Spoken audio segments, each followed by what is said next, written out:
So that makes it so that would be way more efficient and way more valuable. And like I said, a lot of our exercises are very hands-on to try and drive out a particular principle. So remember, the exercises are contrived to bring out these issues and pain points, because we want to show you the sad part that can happen in your day-to-day life and how to mitigate that. So if we can show you how to mitigate that in this very safe environment, in this very safe setting, then when you go out there, you can look out for things like, okay, I'm going to be organized, I'm going to make sure that they understand that my must-have is that I need representation from all areas of the business to come together, because I want to facilitate a workshop whereby they get the opportunity to show me what they are doing. What is their business all about? What can I help with? Where are their pain points? And this workshop, especially depending on the size of the organization and the length of the particular project, it might be an hour workshop because it might be very small. It might be broken up over a couple of hours. Maybe you do 1 hour and a bit, and you do the first take it, and everybody puts their foot. You take a 15-minute break, come back, give any clarification. Okay, let's focus on issues, whatever. It all depends on your comfort and how you want to run it. But you're exactly right in terms of let's bring people together. And let's show them this visibility and collaboration. I also think you should have an outline asking how does that a company hopes to achieve the objectives. Yeah, you at the end of the whole process, what does that company want? So that we can ask questions towards those activities. Okay, but you're still going down the path of to get to the solution. No, not really. It gives you, for example, you have objectives. So you know how to devise ways and means to get to those. So from there... But that's the thing, right? So this particular exercise, right, was not about the ways and means to get to... It's not about, to get to the objective. It's about, are they achieving their objective? So yes, it would be good to understand their objective so that you can potentially understand the gaps in between what's happening right now and their objectives. Then you can go to the to-be solution. So, but I'm trying to bring you back a little bit, because it's very easy for us to go to, okay, well, where's the pain, and let's solve that problem. But before you solve the problem, try and understand the problem. Try and make sure you focus on understanding the problem a little bit more. Identify those objectives. It's good to understand what the business vision and where their goals are, so that you can identify the gap, and then you get to the to-be process. So, yeah, a little bit of both. Okay? Why is it good to bring people together? Why is it good to bring people together? Why? Okay, this way. When you bring people together, they have to validate the views of others. Yes. And I'm still thinking if it is necessary to meet them one-on-one, because some information may not be released in the present. Maybe the GM is there, so we not be able to say this is what this person is doing. Right. Yep. No, that's a very valid scenario whereby you might have the general manager or the CEO in the room, and people might not be comfortable giving you all that information. What do you think you could do in that situation?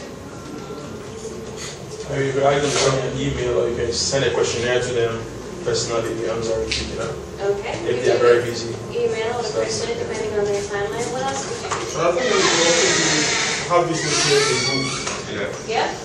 So you have break it down into groups. Yeah. groups that are comfortable. Yeah. And explain more to them your intentions and that this what if they feel they are certain areas they don't want to talk about, they can always. So these are other tools and other techniques that you can use to derive your information. Like we've been saying, it's not just a one shot. It's an iterative process. So you've got to go through a point where until you get to that generally shared understanding. So use bits and pieces of the different things. Maybe use the workshops so that everybody learns what everybody else is doing, and the CEO knows that you're around, and you're going to do some facilitation. You're going to try and derive the information from the project team. Then maybe you could go and do some shadowing, like I was saying, like standing behind people, like not standing behind them all the time. He was very comfortable with me standing behind him. It can be very intimidating for somebody else to be standing behind them. So maybe sitting with somebody, tearing on something, getting them to show you what they're doing, think it out loud. That again is a very difficult, intimidating technique, but it comes with a bit of practice. videos, questionnaires. There's a whole bunch of different ways to analyze the situation. But the end goal, no matter how you do it, is to remember to analyze the current situation and understand that that's what we want to do before we go anywhere else, right? So understand the current situation, understand the issues, and make sure we break that, we represent that in some sort of model. Don't put Eric on the ice cream meter because Eric did inform us yesterday. Alright, so before we take a break, just really quickly to summarize, why do we want a process model? We want to understand the situation before we even go to solutions. Yes, so we want to understand the current situation before we go to the as-is solution. Okay, and like we were saying, one of the ways that will help us to just jumpstart that process is to run an EROC, the little alien, and break it down in terms of events, the information that's used in the process, the resources that are consumed, the outputs that are achieved, and the goals that are achieved. Yes? So what has been like your experience, average time it takes to gather some of these from clients? Okay, I wish I could create the longest one. I'm going to create an it depends chart and put it up. So it really depends on the size of the project. Like you can see, very simple scenarios can take a couple of hours. A bit more complex scenarios can take a couple of days, depending on but maybe not necessarily full days, right? Because it depends on how many people you have in the workshop, it depends on the size of the organization, it depends on who's getting affected, so it would really vary. I'm afraid I wouldn't want to say to you that there's an average time.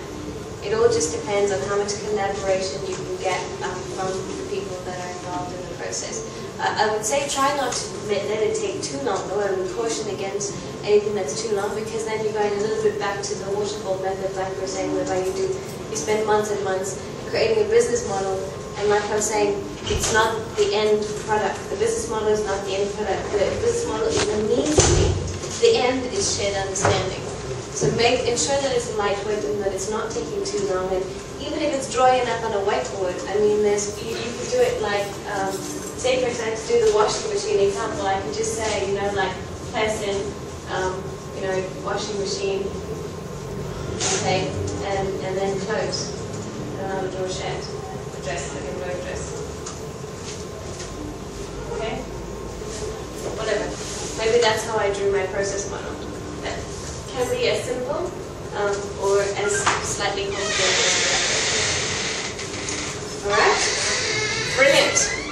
Thank you so much, everyone. Please don't forget to give me feedback. Give me feedback on the session. And I'll take one of these charts so you can write that out. So remember, we have our likes, our dislikes. How can we improve the session for next time around? Please don't forget that. So write that out for me, and then we'll take a 15-minute break. So I'll give you a couple of minutes.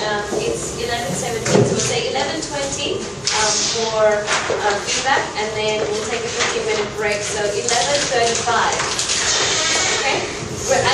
Are we looking at the actual meter? Remember, so